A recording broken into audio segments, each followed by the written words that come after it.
Gaya po niyan, tumitinag po ang kalamansi po natin sa kahit saan man po palengke dahil napakamahal na rin po ng tingina per kilo ang kalamansi. Pero idinadaing naman po ng nating mga magkakalamansi sa iba-ibang lugar na doon sa kanila ay napakamura ng kuha ng kanilang mga ahente, pati na rin po ng kanilang buyer. Doon niya sa parte po ng Davao ay may nagchat po sa atin, ang kanilang kuha daw ng kanilang buyer doon ay 200. Meron sa iba-ibang mga lugar, meron 300, meron 500.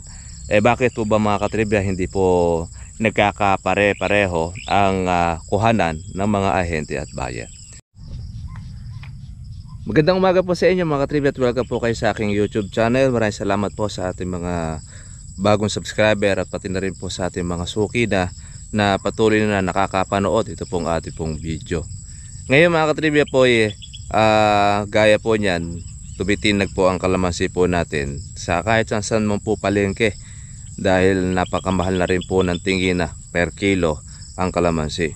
Pero idinadaing naman po ng nating mga magkakalamansi sa iba-ibang lugar na doon sa kanila ay napakamura ng kuha ng kanilang mga ahente, pati na rin po ng kanilang buyer.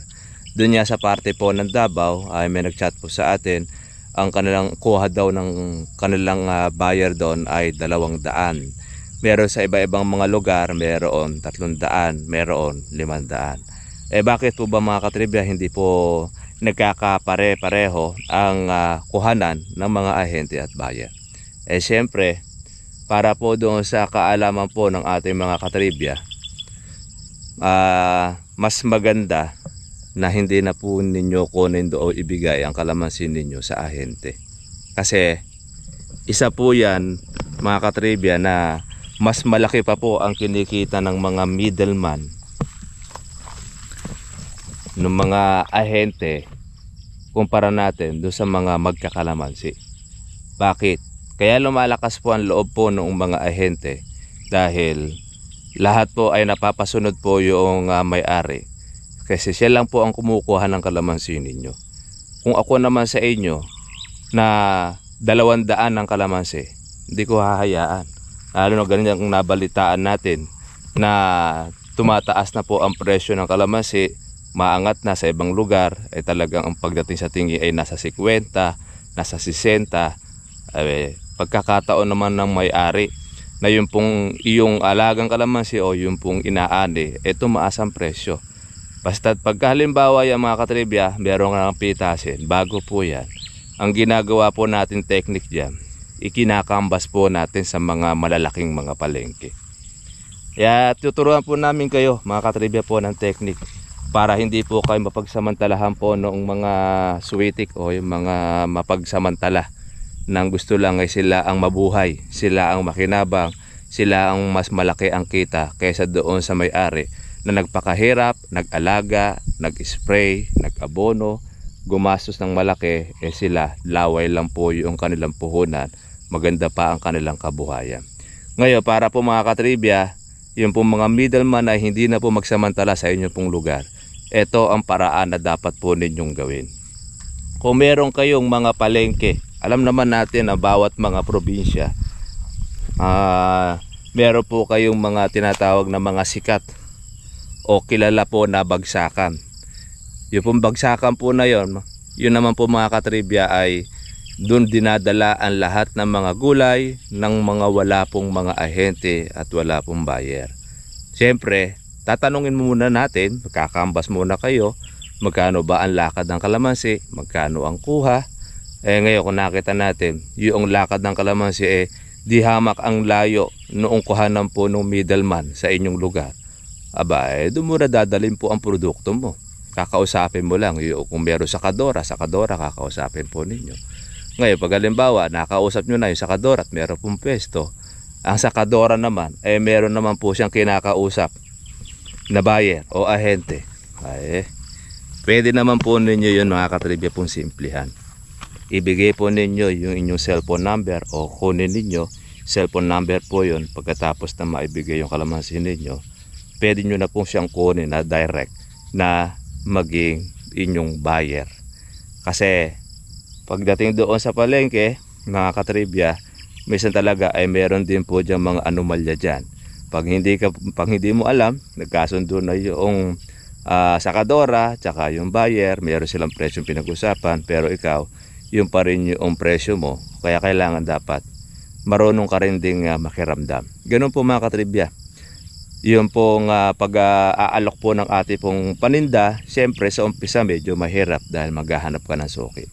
Pero kung halimbawa doon sa lugar ninyo, nandun lang kayo sa palengke, at halimbawa ang kalamansi naman ninyo mga katribya hindi naman po ganun karamihan, kung ako naman sa inyo, ako na po yung magdadala sa palengke. Kung mausap ko lang ng ilang mga pwesto, ang titingnan lang naman ninyo doon kung mayroong mga nakatumpok na kalamansi, mayroong redback, lahat naman halos yan mga nagtitinda ng kalamansi di kontratahin nyo na. Kung halimbawa ganun ang kuha, malalaman naman ninyo yung presyo nyan dahil doon sa tingi sa tingi ng kalamansi, halimbawa 50 ang per kilo, maaaring ang kuhanan niyan ay 25 or 30.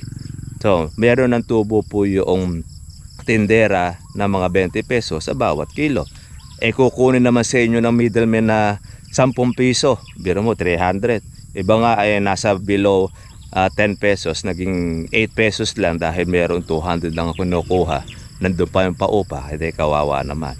Kaya yun po mga katribya po yung technique o pamamaraan para po hindi kayo baratin sa inyo pong lugar. Lalo po sa parte po ng Davao, may nagchat po sa atin na katribya na binabarat daw po yung kanyang kalamansi. Mataas na po yung kalamansi kahit saan naman po doon sa ibang lugar. Kaya lang po yan mga katribya po na bumababa, mas gusto pa na mas malaki ang kita ng middleman o yung buyer ninyo kaysa dun sa may-ari. Tandaan po ninyo mga katribya, hindi po sila ang nagpakahirap po niyan. Hindi sila ang naghirap o nag-alaga ng inyong kalamansi. Natural lang naman. Karapatan naman po ng may-ari, ihanap ninyo ng mas mahal o mas magandang buyer para mabenta at mayroon po kayong kitain sa kalamansi. Lalo na po ngayon mga katribya, talagang ang kalamansi po natin continuous po ngayon ng pagtaas dahil October na. Yung pong kabagsakan po nyo na buwan po ng August saka September, palipas na. Kaya tututok naman na tayo mga katribya kung papaano naman natin i-market ang ating pong mga kalamansi. Lalo na meron po kayong mga nabibinbin po na pitasin, meron kayong kung hindi naman po siya dihado, ay po pwede po ninyong ihanap o i-canvas ng presyo mga katribya.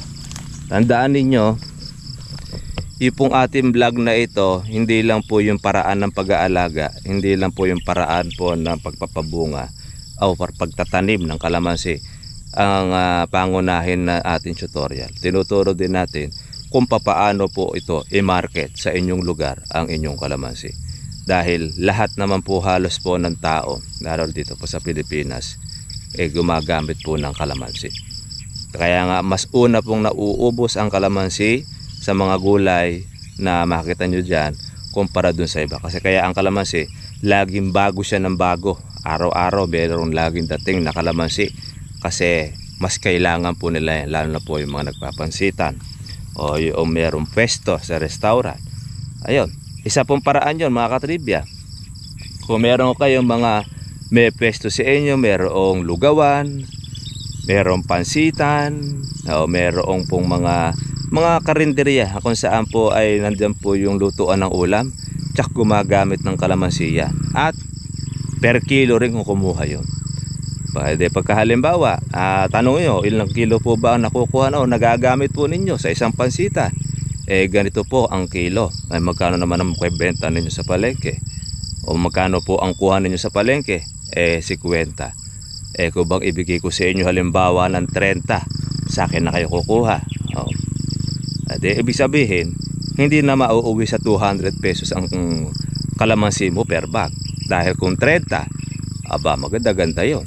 Maka 10 kilo ka, may 300. O meron ka ng yung 200 na kuha sa iyo ng ahente, ng buyer per bag.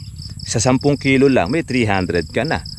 10 kilo lang yun. 30 kilos po yung laman po ng isang bag. May 20 kilos ka pa. Yun na po ang pinakakita ninyo.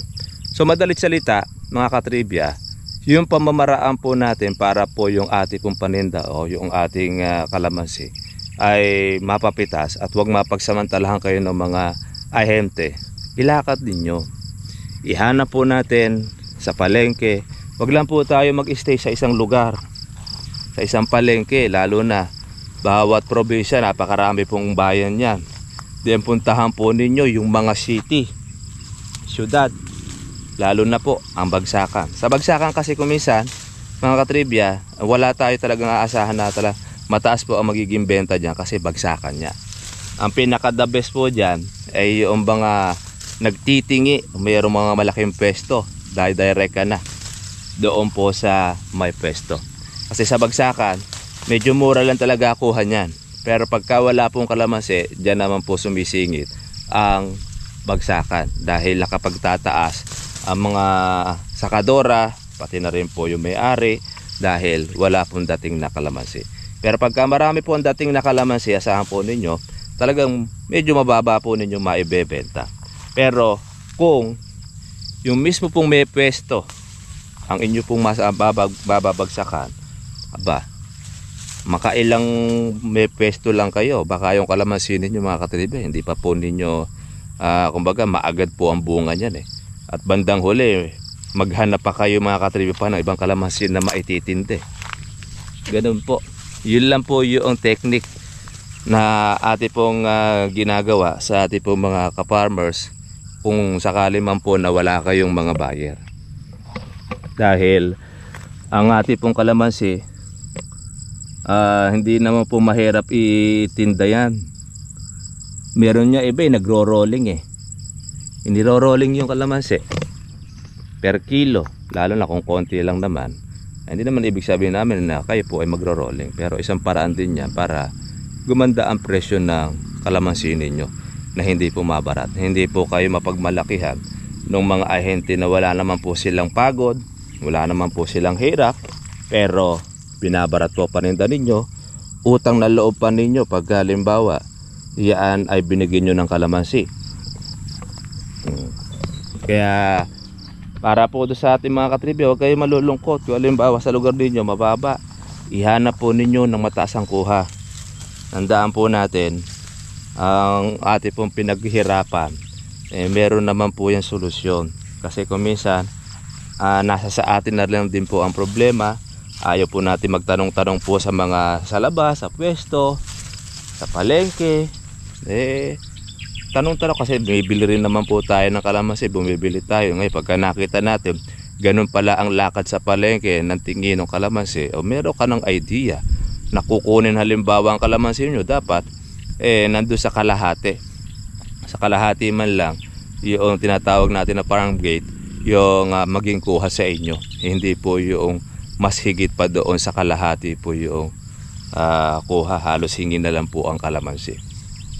Kaya yun po ang maipapayo po natin sa mga katribya po natin na kung saan ay hirap po silang maibenta at yung pinagsasamantalahan ng ating mga middleman ang kanila pong kalamansi. Tuwan-tuwa po ang mga middleman kasi wala po silang pagod, nakakakuha sila ng kalamansi, tapos binibigyan naman ninyo, syempre kumikita sila. Kangino sila kumikita? De sa'yo, ikaw na nagbibigay. Subukan mong wag mo siyang bigyan ng kalamansi, at lalo na kung ikaw lang kinukuha na, masusunod mo ang gusto ng presyo mo. Siya ang mahahawakan mo, hindi ikaw ang hahawakan ng middleman. Bakit? Kasi una-una kaya mong itinda ang kalamansi natin, kaya mo siyang ibigay sa ibang buyer o ahente. Ganun yun kung may isa, pagkalimbawa isa lang ang ahente mo, isa lang ang buyer mo, mataas na pala ang kalamansi, bigay ka pa rin ng bigay doon sa mababa, mabalita mo ang kalamansi na ganun na pala ang lakad, ang kuhanan, ubos na kalamansi mo, kumita na po yung middleman sa iyo, wala ka nang makuha, wala ka nang mapitas, dahil hindi ka nakibalita. Kaya yun po mga katribya, technique natin yan doon po sa mga ka-farmers po natin na wala pong sariling buyer, wala po kayong sariling bagsakan, puntahan ninyo dito po sa Cabanatuan, sa Nueva Ecija. Pinakabagsakan yan ay ang Sangitan. Yan. Pero kung gusto naman ninyo dumirekta sa mga palengke, kakambas lang po kayo. Siyempre, wag muna kayo magdadala po ng kalamansi. Pagka nakita kasi po ng mga tindera, mayroon ka ng dalang kalamansi, doon pa lang sa palengke, babaratin na yung tinda mo. Pagka binarat na po mga katribe po yung tinda mo, di ka na makapagpapataas dahil pitas na. Obligado mo naman na yun na ibenta kasi kinabukasan magiging kawan na po yung kalamansi ninyo. Magiging slip na, lalo pong mawawalan ng presyo. Kaya ginagawa po natin, pipitas lang po kayo ng ilang mga piraso, halimbawa mga kalahating kilo, yan, o kaya mga 1 kilo, tapos yung size nya, yung mula doon sa medyo maliit, tapos yung pinakamalaki, o wag yung puro malalaki pipitasin ninyo, baka mamaya pagka yun po ibinigay nyo sa tindera, yun ang hanapin sa inyo. Akala ko ba ang kalamansi mo puro uno, kasi puro uno binigay mo Kung dapat meron kang pipitasin din na medyo maliit, kung ano yung klase ng kalamansi ninyo, yun ang inyong kukunin. Para noon, alam po noong buyer, alam po noong pagbibigyan ninyo na ito yung klase ng bunga, ganito ang size. Siyempre nasa size din kasi ng kalamansi kumisan yan. Pag malaki siyempre ang kalamansi, malaki rin siyempre bayan. Pero pagka maliit ang kalamansi, maliit din ang bayan. Kaya depende rin yan doon sa klase ng kalamansi. Pag maganda ang kalamansi, maganda mo maibebenta. Pero pag halimbawa, ang kalamansi natin marami pong mga bukol-bukol, marami pong mga tinatawag po nating mga bulutong, talagang mahirap po talagang itinda yon. O kaya yung mga bulitog, mahirap pong itinda yon. Pero kung malalaki kalamansi ninyo, kahit 50 pesos, magiging advance kayo doon po sa mga nagbebenta ng kalamansi. Kasi iwan na iwan yan doon sa itsura ng kalamansi sa mga palengke. Dahil iba po yung ibenta ang malalaki kaysa doon sa maliliit. Para lang po sa kawan yan sa pagka po paninda, pagka pumahal po ang paninda, ibig sabihin maganda ang klase, malalaki. Pero pagka maliliit, tinatawag po natin siya na medium, large, saka XL. Pagka po malalaki siya, big, uno, mas madali pong itinda yon mga katribya.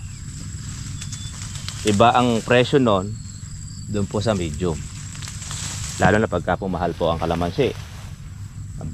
Talaga pong starring ka pagka meron kang kalamansi na malalaki. Hindi ka babaratin po ng kung sino pa man. Kaya ikaw masusunod doon sa presyo na gusto mo, hindi yung middleman.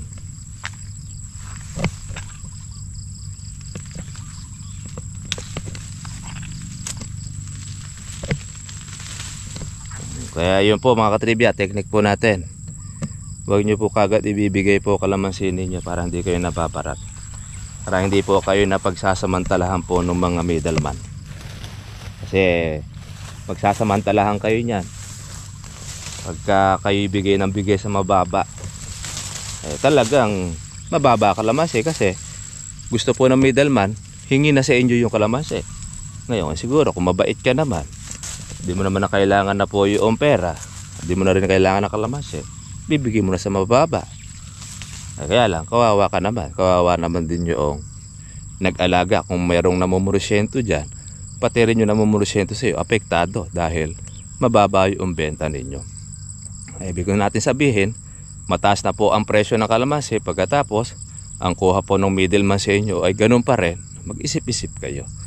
Kasi pinakikita nyo na lang yung ahente at yung buyer na mapagsamantala.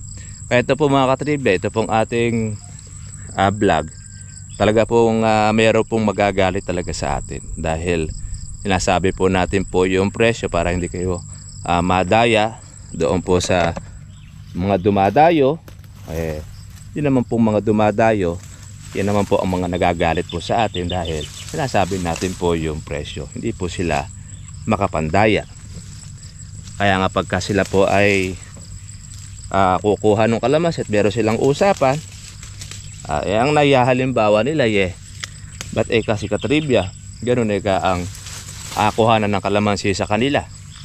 Kumbaga meron pong mga farmers tayo, magkakalamansi, tayo ang ginagawa pong sipatan yung mga nakakapanood sa atin. Kaya naman natin ito sinasabi puro doon sa ating mga katribya para at least napagbabatayan ninyo kung magkano nakuhanan sa inyong lugar. Depende rin kasi yan doon sa demand. Pagka maraming dating na kalamansi doon sa lugar ninyo at dagsa pa talaga, hindi pagaro talagang tataas ang presyo niya. Pero pagka halimbawa naman wala na pong dating ng kalamansi, ay dapat man lang tumaas ang presyo ng kalamansi ninyo, hindi po mag-i-stay doon sa mababa. Kaya doon po tayo naiisahan ng mga middleman.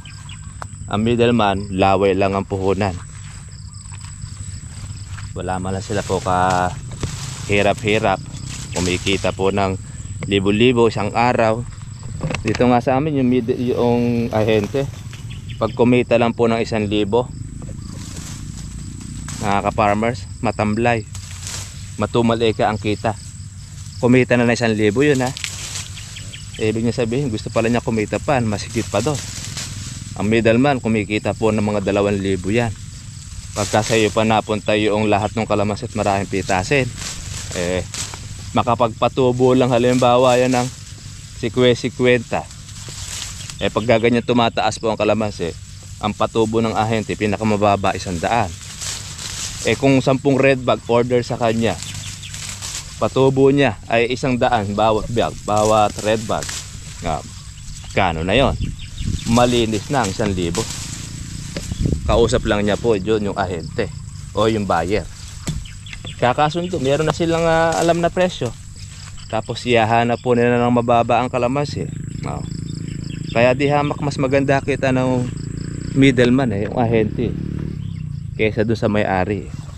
Kaya nangyayari na pagmamalakihan po ng mga middleman ang may-ari, lalo na kung hindi po marunong magbenta ng kalamansi, yung kanilang makukuha na talagang nakaasa na lang sila doon po sa ahente.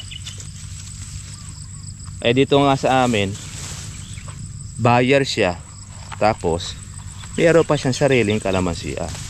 Yun ang mainam, maganda kita nun. Pagka po tumataas ang kalamansi, i-delay niyang pitasin po yung kalamansi niya. Uubusin niya muna yung mga kalamansi na kukuhanan. Pagka tuminag-tinang na, ngayon pagka naubos na yung mga kukuhanan niya, sigurado sure na iba na presyo ng kalamansi nun. Tsaka niya ngayon pipitasin ang kanyang kalamansi. Di singit sa presyo. Pagka naman bumababa ang kalamansi, mga katribya, teknik ng aming pong buyer, ang ginagawa dyan, uunahin na muna niya pitasin yung kanyang kalamansi kasi pababa masisave na yon. Tsaka siya ngayon, pag naubos na yung kanyang kalamansian, mamimili ngayon sa iba na mas mababa. Teknik, yung ganun lang yung teknik. Kaya nakakapagpundar po ng lupa, nakakabili pa ng iba pong mga kalamansian yung mga buyer dito na talagang ginagamit talaga yung utak.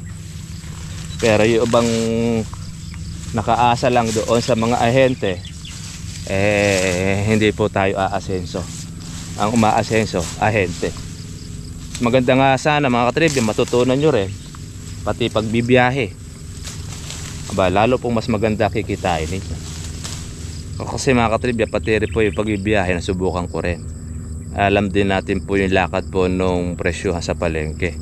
Kaya sa pamamagitan po, pagka meron kang lakad, meron kang palengkeng pinuntahan, malalaman mo na kung kikita ka doon sa ititinda mo o hindi, dahil malalaman mo yung presyong kuha. Pagka ganun ang presyong kuhanan doon sa palengke, at tapos makakakuha ka doon sa may-ari ng mababa, kikita ka. Ganon. Yun naman po yung ginagawa ng mga walang kalamansian. Nagiging biyahero sila. Pero pagka meron namang kalamansian na, ay siyempre di na siya magiging biyahero, magiging ng tagapag-alaga na, mga katribya. Ako naman kasi di ko na rin po maharap po na magbiyahe, kasi pagka tayo po nagbiyahe, mapapabayaan na natin uli yung ating kalamansi, hindi na tayo makakapag-alaga, kaya binitawan natin. Kaya total naman, kaliwat kanan naman po rin naman sa atin po yung buyer. Direkta na po tayo sa buyer, hindi na po tayo minsan dumadaan po sa ahente, dahil minsan pagka po sa ahente maganda pa ang tubo. Kaya lang titingnan nyo rin po yung buyer po na kukunan ninyo. Minsan mayroong buyer, kadalasan mas mababa pa ang kuha niya kaysa doon sa ahente, mas mataas pa kuha ng ahente kaysa doon sa buyer. Ilipat ninyo ng iba para noon hindi po mabarat po ang inyong kalamansi, meron kayong kitain. Lalo na po ngayon mga katribya, may umaangat ang presyo ng kalamansi, kaya ang bentahan na po ang kuha sa palengke niyan libo na po sigurado niyan ang per bag. Pagkakataon naman natin mga katribya po magkakalamansi na magkaisa. Actually magkaisa lang po mga katribya po yung ating mga magkakalamansi do sa presyong gusto natin. Wala pong makukuha po yung mga ahente na yan, wala po silang ititinda, saka mapipilitan sila magtaas. Kaya lang wala po kasi pagkakaisa rin po magkakalamansi Como siyempre kailangan niya ng pera, kailangan niya na po pa ng pang-alaga doon sa kanyang kalamansi, kaya kahit sa mababa ibinibigay niya, kaya hindi ka makapagpapataas. Kasi ang gagawin nilang pumatayan doon si ganun niya ganun lang kinuha yung kalamansi 500 magpataas ka, hindi na sa'yo kukuha, mas kukunin ng mga ahente yung mas mababa para mas maganda ang kita. Kaya ka lang minsan mapapansin, mapupuntahan, pagka po talaga walang-wala na silang makuha ng kalamansi, na sa'yo nalilipat. Kaya lang dito kasi sa amin marami kasing kalamansi nakukuha na, hindi lang po rito sa Cabiao, meron sa San Antonio, meron sa San Leonardo, may Piñaranda, may General Piño, mga magkakalapit bayan na yan, may mga tanim na kalamansi. Kaya ang kumikita dyan yung pong mga dumadayo, kasi andito sa amin bumubuo sila ng mga grupo, ahente, tapos may kasama na rin silang mamimitas. Yung mamimitas naman nila ay talaga kumisan tatagain ka naman nila sa sobrang pataas ng upa. Imagine mo ang kalamansi wala pa naman 1,000, nagpapaupa ang mamimitas 200 isang bag. Ay mas maganda pa kita po ng mamimitas, makipitas lang tayo pagka gano. Kaya minsan talagang gano, pagka wala kang alam sa pagmamarket ng kalamansi natin, pagtitinda niyan or kung saan natin ibibigay, napagsasamantalahan ka, tapos yun na nga nangyayari. Yung pinuhunan sa kalamansi nangyayari po dyan, magiging quits lang kayo. Yung ginastos mo kuminsan hindi ka naman malulugi, kaya lang konti lang ang magiging kita mo. Pero dapat sana maganda magiging kita natin dyan kung mismo tayo po ang magre-rekta. Pagka dinaan mo talaga sa ahente, automatic yun. Gusto ng ahente mas maganda kita sa iyo, mas kuwang ka. Kaya yan technique doon po sa mga meron pang natitira pong pitasin, ganun po gawin ninyo pamamaraan. At alam nyo, hindi po kayo babaratin. Pag nakakita kayo ng permis na inyo po magiging bagsakan, lalo na kung malakas pong kumuha yan, baka bandang huli niyan maging biyahero ka na rin. Pag naging biyahero ka na at kumikita ka sa kalamansi, maaalala nyo rin po si Katribya. Tama nga yung sinabi ni Katribya, hindi mo dapat na i-stay sa isang buyer ang kalamansi. At yung kailangan hindi ka dapat na masyado magtitiwala sa ahente, dahil mas masasarap pa kinakain po ng mga ahente kaysa sa iyo. Tayo yung may-ari, patuyo-tuyo yung ating inuulam, paitlog-itlog. Yun naman pong ahente kinakain puro karne, lechon, nako yan. Tapos masarap ang buhay, painom-inom lang ng alak. Dito mga ahente rito kung mabibisyo lang pero kung hindi sila po mabibisyo mga katribya, ay nako napakarami na pong umasenso ritong ahente. Marami na sigurado mga nabili ng mga lupa, marami ng kalamansian. Kaya lang yung kinikita nila sa isang araw nauubos din sa kanilang bisyo, wala rin natitira. Ang kadalasan nagkakasakit siyempre dahil pag mabisyo kang tao, nandyan yari si baga mo, yari na si puso mo dyan, ganon. Yun ang nagiging resulta. Kaya doon sa mga katribya natin na wala kayong mga sarili pong mga ahente, wala kayo pong buyer, kayo malungkot, igala nyo lang po ang inyong pananaw. Maglibot kayo sa mga palengke, tsak naman makakahanap kayo. Sabi nga sa Bible humanap ka, kay makakasumpong. Tumuktok ka, ikay pagbubuksan. Hindi ka makakahanap po kasi mga katribya po ng buyer kung nando ka lang sa bahay at maghihintay ka ng dati. Kailangan siyempre kilos-kilos pag may time para hindi ka marin maestro. Maganda rin po yung palakad. Kasi pagka naglalakad tayo mga katribya, exercise pa yon sa ating katawan. Malaki po ang magiging benepisyo niyan. At tinan nyo po yung sa atin, no? Pero tayo pitasin, patiro sa ating tabing ilog. May pitasin. Panatag ako. Kahit halimbawa yung mga katribya, magkaroon po ng reject, hindi ako nababahala. Pag mataas po kasi ang kalamansi, pataas. Pati reject, tumataas din ang presyo niya. Pag wala rin pong presyo, pagka tumitinag ang presyo ng kalamansi. Kaya lang siyempre, ang kinababahala lang natin dito ay yung mga magna. Kasi merong suma, merong magna. Ano ba yung magna? Di yung magnanakaw. Yun lang ang kinababahala lang namin dito. Pero sa presyo ng kalamansi, hindi po kami nababahala doon. Actually kahit bumaba ang presyo ng kalamansi, di rin kami nababahala doon Kasi ang ginagawa namin, nahaya lang namin malaglag sa puno yung mga hinog. Kasi pag nalaglag sa puno yung mga bunga, pataba ng kalamansi yun. Pakikinabang ng kalamansi, yan po yung natural na organic.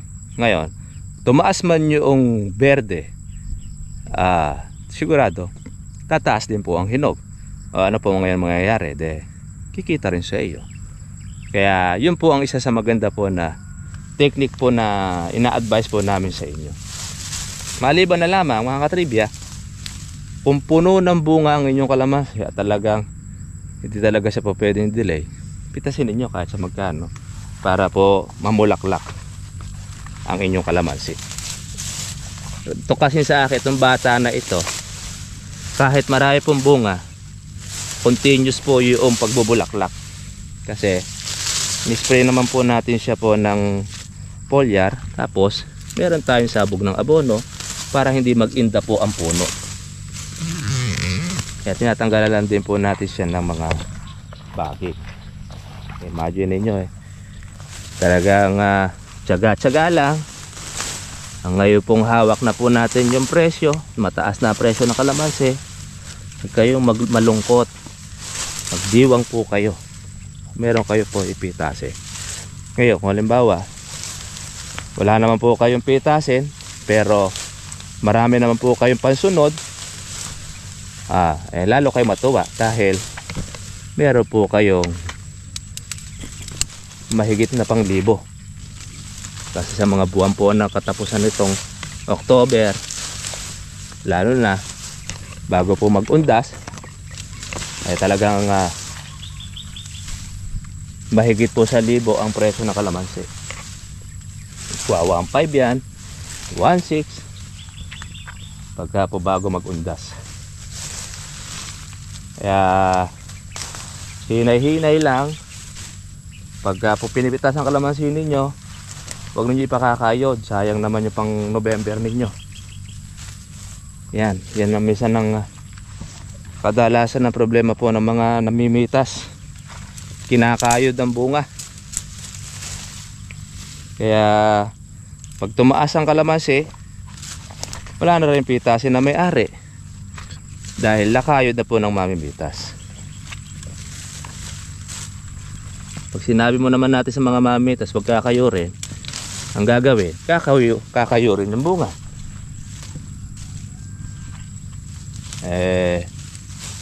Pagka ganun naman ang strategy po ng mamimitas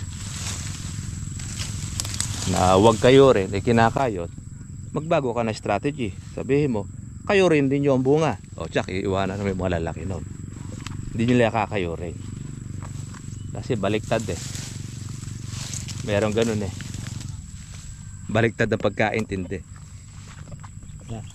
Marami-rami na po tayo natanggalan. Kaya ang ating pong kalamansi, may malaki, may maliit, may bulaklak. Di ako nababahala. Mas natutuwa ako dahil hindi humihinto ng pamumunga ang ating kalamansi. Ayan, dahil pong bulaklak. Ayan, dahil rin pong mga buko. Meron pang mga nasa kilikili. Marami pa tayo pong pitasin. Pati doon sa tabing ilog meron tayong pitasin. Siyempre, ayan, meron rin tayo reject. Mataas din ang presyo ng reject. Ito, tinanggalan na po natin ito ng bagging. Ayan, nakita na natin yung mga pang November. Ayan, November yan. Meron po tayo pang mahal.